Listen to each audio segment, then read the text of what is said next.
السلام علیکم ناظرین، پروگرام ویژن بہ راجہ عاطف ذوالفقار کے ساتھ آپ کی خدمت میں حاضر ہوں۔ آج کے اس پروگرام میں آپ کے ساتھ یہ شیئر کریں گے کہ بہاول نگر واقعے کی تفصیلات تو آپ جان چکے ہوں گے، لیکن اب اس وقت ایٹ دا مومنٹ اس معاملے پر کیا ہو رہا ہے یہ آپ کے ساتھ شیئر کریں گے، اور پھر یہ بھی شیئر کریں گے کہ سینٹرل جیل اڈیالہ راولپنڈی کے باہر عید کے دن کو انقلاب آنا تھا، وہ کہاں گیا، اور ڈاکٹر عارف علوی کی کچھ کلا بازیاں ہیں وہ شیئر کریں گے، اور جو چینیوں پر خودکش حملے کا واقعہ پیش آیا تھا اس کی تفتیش کہاں تک پہنچی ہے اور اس میں سلسلے میں کیا کارروائی کی گئی ہے۔ تو پروگرام کا ہم باقاعدہ آغاز کر لیتے ہیں جی۔ پہلے ایک اچھی خبر سے۔ اچھی خبر یہ تھی کہ وزیر اعظم پاکستان جناب شہباز شریف صاحب سعودی عرب گئے ہوئے تھے اور عمرہ کرنے گئے تھے، اور اس کے ساتھ ہی ان کی کچھ آفیشیل مصروفیات بھی تھیں۔ ابتدائی طور پہ تو یہ اچھی خبر آئی تھی کہ جی کو $5 ارب کی فوری سرمایہ کاری پر جو ہے وہ معاملہ ہوا ہے، لیکن اب اس خبر میں کچھ مزید خوشخبریاں آ گئی ہیں، اور ایک خوشخبری تو یہ آئی ہے کہ جی سعودی عرب جو ہے وہ فوری طور پر جو پاکستان کے اندر انویسٹمنٹ کرنے جا رہا ہے وہ $21 ارب کی ہے، اور یہ براہ راست منصوبوں میں انویسٹمنٹ کی جائے گی، جس کے نتیجے میں پاکستان کے اندر معیشت کا پہیہ چلنے میں مدد ملے گی، پاکستان کے اندر جو ہے وہ جابز کھلیں گی، اصول روزگار ہوگا لوگوں کے لیے۔ تو یہ ایک اچھی خبر ہے، اور اس کے ساتھ ایک چھوٹی سی ضمنی خبر اور بھی کہ جو $3 ارب سعودی عرب نے پاکستان کے اکاؤنٹ میں رکھوائے ہوئے ہیں، وہ جو ہم نے رکھے ہوئے شو پیس کے طور پر کہ ہمارے زیر مبادلے میں اتنے پیسے ہیں، وہ $3 ارب سے بڑھا کر اب اس رقم کو $5 ارب کر دیا گیا ہے۔ تو یہ ہم نے کہا کہ چلیں ایک اچھی خبر سے سٹارٹ لیتے ہیں۔ جو دوسری خبر ہے وہ پشاور ہائی کورٹ کے حوالے سے۔ پشاور ہائی کورٹ کے جو معروف زمانہ، میں دوسرا والا لفظ استعمال نہیں کرنا چاہ رہا، معروف زمانہ، مشہور و معروف جو چیف جسٹس تھے، جسٹس ابراہیم صاحب، محمد ابراہیم صاحب، وہ ہو گئے ہیں ریٹائر، اور اب جو ہے نوٹیفیکیشن جاری ہو گیا ہے جسٹس اشتیاق ابراہیم کا بطور chief justice Peshawar high court. Justice Ishtiaq Ibrahim جو ہے وہ سینئر موسٹ جج تھے، تو اب وہ جناب 15 اپریل سے اپنی ذمہ داریاں سنبھال لیں گے۔ تیسری جو خبر ہے وہ جو چینی قافلے پر خودکش حملہ ہوا تھا، اس کے نتیجے میں ایک پاکستانی ڈرائیور شہید ہوا تھا، اور جو 7 چینی باشندے تھے وہ مارے گئے تھے۔ اس کی تفتیش چل رہی ہے۔ اس تفتیش کے دوران کچھ جو فرائض میں غفلت پائی گئی مبینہ طور پر، اس میں جو ہے وہ 4 سینئر پولیس افسران کو معطل کر دیا گیا ہے۔ اچھا، یہ اب آپ کو ایک چھوٹا سا، جن ناظرین کو نہیں پتہ ان کے لیے، جن کو پتہ ہے ان کو تو پتہ ہی ہوگا کہ معطلی جو ہوتی ہے پولیس افسران کی، یہ جو رینکرز ہوتے ہیں نا، سپاہی سے لے کر ایس پی تک، چاہے وہ رینکر ہوں جو نیچے سے اوپر تک جاتے ہیں، مثلا کوئی ASI بندہ بھرتی ہوا ہے تو وہ ایس پی تک چلا گیا، یا SSP تک چلا گیا، یا وہ DSP کوئی ہو گیا، لیکن جو ہوتے ہیں پولیس سروس آف پاکستان کے افسر، جو ASP آتے ہیں اور اس سے اوپر جاتے ہیں، کسی بھی بڑے واقعے میں ان لوگوں کو تبدیل تو کر دیا جاتا ہے لیکن معطل نہیں کیا جاتا۔ لیکن یہاں پر 4 سینئر پولیس افسران جو ہیں PSP افسران گریڈ 18 اور 20 کے، ان کو جو ہے معطل کیا گیا ہے، اور ان میں DIG ہزارہ بھی شامل ہیں۔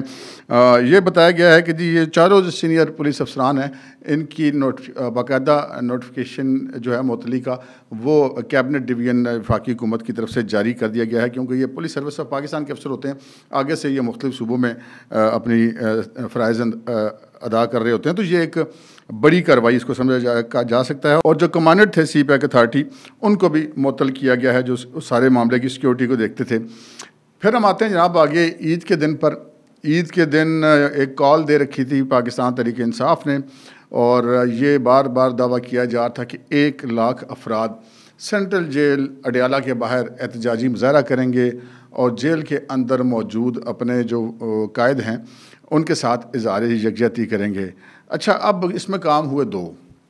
ایک تو ادھر بندے تک پتر کوئی نہیں گیا، کوئی احتجاج نہیں ہوا، کوئی مظاہرہ نہیں ہوا، کوئی اظہار یکجہتی نہیں ہوئی، سوائے جو وہاں پہ لوگ تھے، وہ جو اس دفعہ وزیر اعلیٰ پنجاب نے یہ کہا تھا کہ جی جو قیدی ہیں وہ عید کے دن اور ان کے عید کے دوسرے دن ان کے عزیز و اقارب ان سے مل سکیں گے، تو وہ ملاقاتیں تو ہوئیں شاہ محمود قریشی کی اور عمران خان کی، لیکن جو باہر 1 لاکھ لوگوں کو لانے کا ان کا دعویٰ تھا، وہ ان کے ماضی کے تمام دعووں کے بالکل عین مطابق 0/0 برابر ہے 0، یا 0 برابر ہے 0، 0 جمع 0 برابر ہے 0، جو بھی آپ اس کو کہہ لیں، تو وہ یہ وہی معاملہ رہا۔ اچھا، اس میں پھر ایک کنٹروورسی جناب جنریٹ ہوئی۔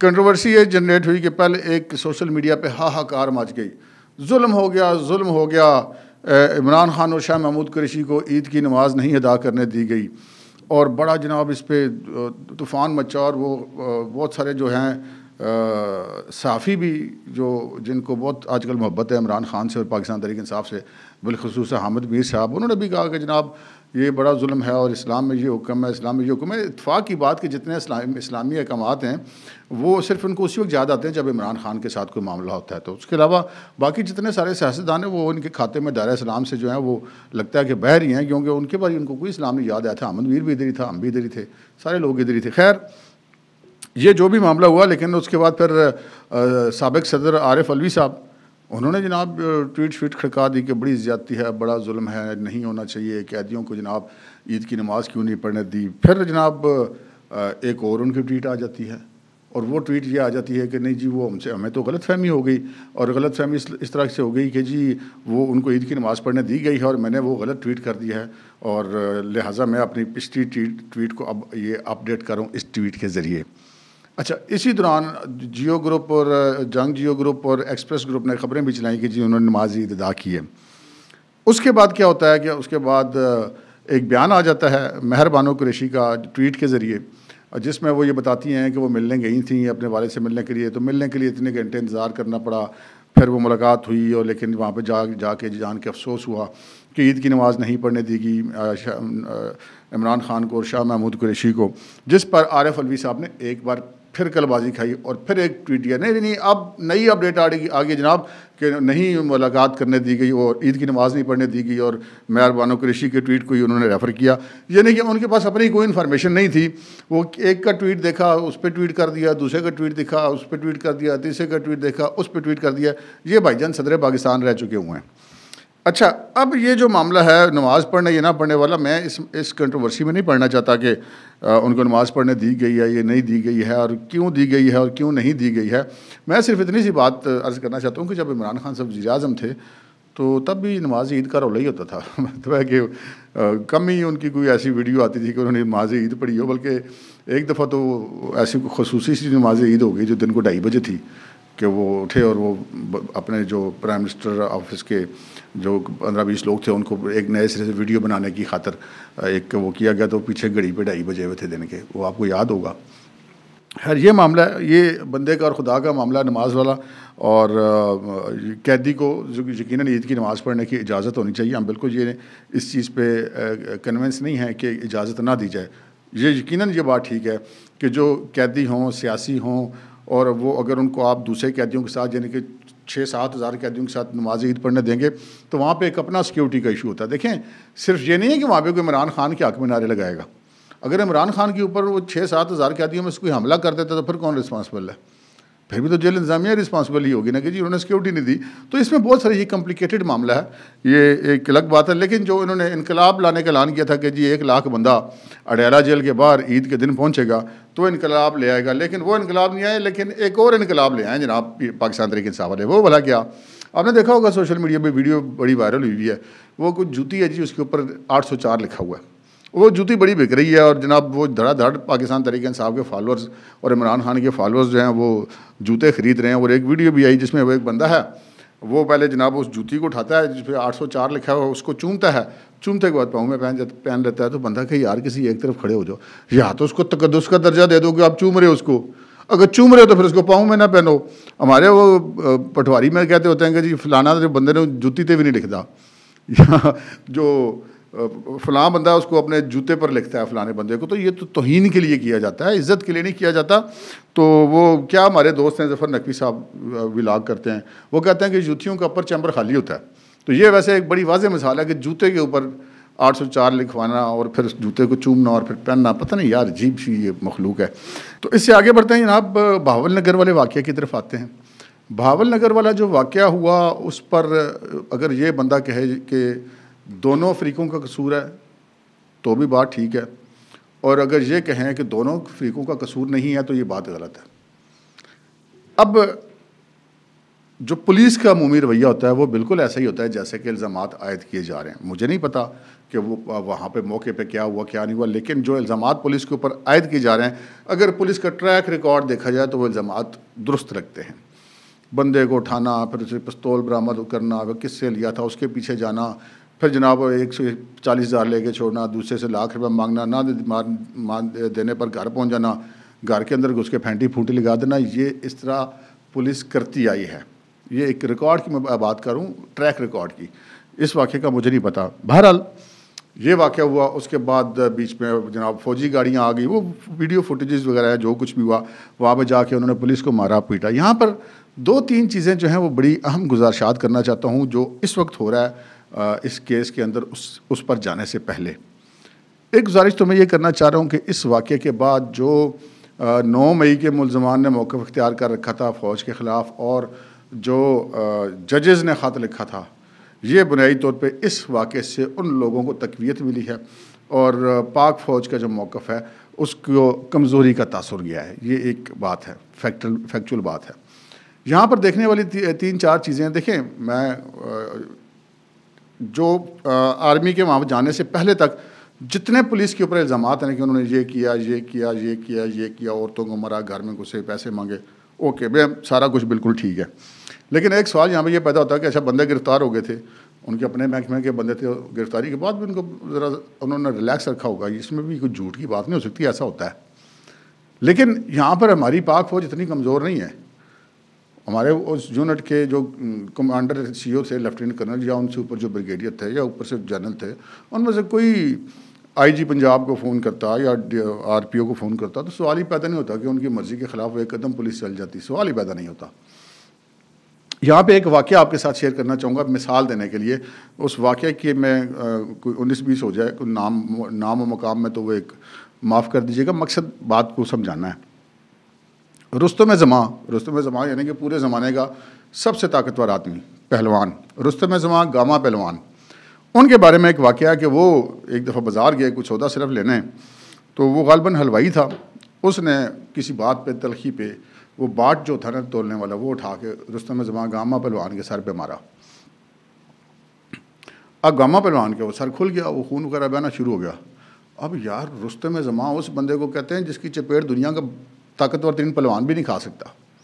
تو ایک دکاندار کو اگر وہ چپیڑ مار دیتے تھے تو اس کا تو من کا ہی ٹوٹ جانا تھا. وہ طاقتور آدمی تھا نا اتنا گاما پہلوان، اسی لیے تو رستم زماں تھا. رستم زماں گاما پہلوان نے دیکھا پورے بازار میں سکتہ چھا گیا. رستم زماں گاما پہلوان نے وہ پرنوا تھا یا جو بھی کپڑا تھا اپنے سر پہ لپیٹا، چپ کر کے گھر چلا گیا. اور لوگوں نے جا کے کہا پہلوان جی تسی رستم زماں اور ٹکے دا دکاندار، تسی انہیں چپیڑ مار دے ہوتی منڈی پھر جانی سی، تو آپ اس کی یہ وہ کر دیتے وہ کر دیتے. تو انہوں نے ایک بڑی خوبصورت بات کہی. ان کا جی مجھے رستم زماں نا جسم کی طاقت نے نہیں بنایا، مجھے رستم زماں بنایا ہے ضبط نے اور برداشت نے. یعنی کہ اگر میں پہلوان آدمی ہوں، پوری دنیا کا سب سے بڑا پہلوان ہوں، رستم زماں ہوں، میں اگر اس حلوائی سے لڑ پڑتا میرے اور اس میں کیا فرق رہ جاتا؟ اس کی بات کا جواب بھی دے دیتا تو پھر میں رستم تو نہ ہوا نا، پھر تو میں عام گلی میں لے کر تلنگا ہو گیا. تو یہ ایک بات ہے کہ پاک فوج سے ہماری دست بدستہ گزارش ہے کہ جناب آپ طاقتور ہیں. جتنی طاقت زیادہ ہوتی ہے اتنا ہی برداشت بھی زیادہ ہوتی ہے. میں مطلب عموماً تعریف کرتا ہوں، لوگ اس کو جیسے بھی بات کریں، 9 مئی کو جتنے ضبط اور جتنے برداشت کا مظاہرہ پاک فوج نے کیا وہ واقعی رستم زماں والا برداشت تھا. تو اسی برداشت کو آگے مینٹین کرنے کی ضرورت تھی کہ اتنے بڑے واقعے پر آپ نے اتنا برداشت کیا اور اتنے چھوٹے سے واقعے پر برداشت نہیں کر سکے. تو یہ ایک چھوٹی سی گزارش تھی ہماری جو پاک فوج کے متعلقہ حکام ہیں ان کے ساتھ کہ کسی کو بھی پولیس سے والے معاملے میں پولیس سے ہمدردی نہیں ہے، لیکن یہاں پر آپ لوگوں کو فنگر پوائنٹنگ کا موقع مت دیں. اچھا اب میں آتا ہوں کہ اب ہو کیا رہا ہے. اچھا جی اس معاملے کے اب 2 پہلو ہیں.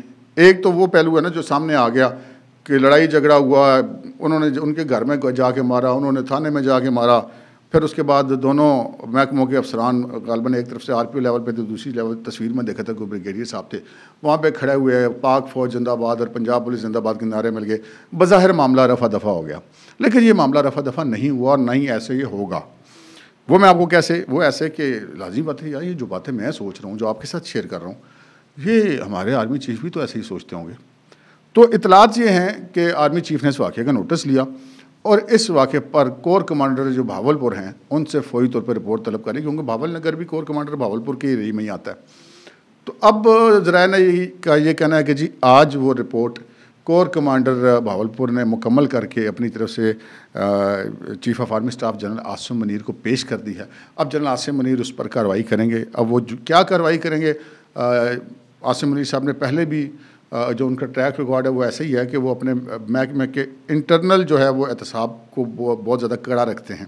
تو توقع یہی کی جا سکتی ہے کہ جو بھی کارروائی ہوگی وہ کڑی ہوگی, اور جہاں پہ پنجاب پولیس کا قصور ہے وہاں پر ان کو سزا ملنی چاہیے, جہاں پہ پاک فوج کے کسی جوان یا افسر کا قصور ہے وہاں پر اس کو سزا ملنی چاہیے, اور دونوں ڈپارٹمنٹس کو اپنے اپنے حدود کے اندر سزا ملنی چاہیے. اگر پبلک میں سزا ہونی ہے تو پھر دونوں ڈپارٹمنٹس کی ہونی چاہیے, اگر انٹرنل ہونی ہے تو پھر وہ دونوں ڈپارٹمنٹس کی انٹرنل ہونی چاہیے. یہ بھی مناسب نہیں ہے کہ ایک کا تو پبلک میں ہو سزا اور دوسرے کی انٹرنل ہو, یہ ذرا ایک بیلنس نہیں رہے گا چیز کا. ابھی اس میں ایک تو میں نے آپ کو بتا دیا کہ کور کمانڈر نے رپورٹ پیش کر دی اپنی چیف آف آرمی اسٹاف کو. دوسرا پہلو ہے جناب, آپ کو پتہ ہے چاہے پاک فوج کا ہیلی کاپٹر گر جائے, حادثہ ہو جائے جنرل سرفراز والا, تب بھی فوج کے اوپر جناب پی ٹی آئی کے سوشل میڈیا اکاؤنٹس ہاہاکار مچاتے ہیں, جی بڑا اچھا ہوا, جی بڑا زبردست ہوا. اچھا انڈیا کوئی خلاف ورزی کرے پاکستان کی کسی جگہ کی تو بھی یہ پاک فوج پہ چڑھ دوڑتے ہیں کہ جی ہو پاک فوج نے یہ کر دیا. اچھا جی اگر افغانستان پاکستان کے اندر کو کارروائی کرے اور پاک فوج اس کا جواب دے تو ان کی ہمدردیاں افغانستان کے ساتھ ہو جاتی ہیں. اچھا ایران اگر پاکستان کے خلاف کارروائی کرے تو پہلے شور مچاتے ہیں دیکھا پاک فوج کی ایسی تیسی نے کر دی. اچھا جب پاک فوج جوابی کارروائی کرے تو کہتے ہیں نہیں جی پاک فوج کو جوابی کارروائی نہیں کرنی چاہیے تھی. یعنی کہ بنیادی ان کا ٹارگٹ جو ہے وہ پاک فوج ہے. تو اس معاملے کو پھر وہ کیسے جانے دیتے؟ انہوں نے اس کے اوپر بھی جناب کھل کھلا کے پاک فوج کو ماتون کیا. آپ کو پاکستان کے اندر پاکستان کے باہر ان کے جتنے اکاؤنٹس ہیں وہاں پہ جناب پاک فوج کے خلاف ایک عجیب پراپگنڈا کا طوفان برپا ہو گیا. اب یہ جو پراپگنڈے کا جو طوفان ہے آج کل کے دور میں, یہ موقع کی کارروائی سے زیادہ خطرناک ہے کیونکہ یہ معاشرے کے اندر ایک زہر کی طرح سرائیت کرتا ہے. اس پر پھر یہ ہوا کہ جناب ایک فیصلہ ہوا کہ یہ جو اکاؤنٹس اس گڑبڑ کو پھیلانے میں, ہوا دینے میں, فتنہ پھیلانے میں ملوث ہیں ان کے خلاف بھی کارروائی ہوگی. تو پتہ یہ چلا جناب کہ ابھی تک 300 اکاؤنٹس مارک کیے گئے ہیں, 100 کے قریب اکاؤنٹس ہیں, آپ اس کو ٹویٹر کہہ لیں جو موجودہ جو اس کا نام ہے ایکس اس کے ہیں, اور 200 پیجز یا اکاؤنٹس ہیں فیس بک کے, ان کو مارک کر لیا گیا ہے. ملک بھر میں ان کے خلاف ایک آپریشن شروع کر دیا گیا ہے, اور ذرائع کا یہ کہنا ہے کہ اس سلسلے میں 10 افراد ابھی تک گرفتار بھی ہو چکے ہیں. یہ جناب صورتحال ہے اب تک کی ہم نے آپ کی خدمت میں پیش کی, اور جو ہمارا اگلا ولاگ ہوگا اس کے اندر ہم پاکستان کے اندر موجودہ جو کرنٹ پولیٹیکل سینیریو ہے اس پہ بات کریں گے. اب تک کے لیے اتنا ہی, اجازت دیجیے, اللہ حافظ.